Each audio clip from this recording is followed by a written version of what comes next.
રામનવમીના પર્વ નિમિત્તે ગુજરાતના નાયબ મુખ્યમંત્રી હર્ષ સંઘવી સુરતના જાણીતા અંબાની કેતન મંદિરમાં અંબાજીના દર્શન કરવા માટે પહોંચ્યા હતા।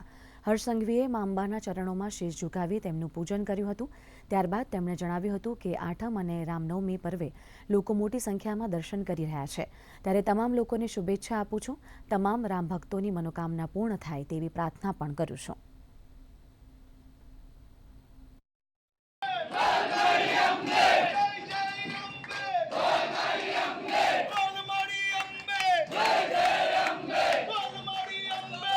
चैत्री नवरात्रे की पूजा अर्चना एवं चरणों में वंदन करके मेरे राज्य के सभी नागरिकों की खुशियाँ और एवं उनके सपने सभी प्रकार से साकार हो, ऐसी ही मंगल कामनाएं रामनवमी के इस अवसर पे आज सभी राम भक्तों को अपनी अपनी मनोकामनाएं आने वाले साल में पूर्ण हो, ऐसी मैं शुभकामनाएं देता हूँ।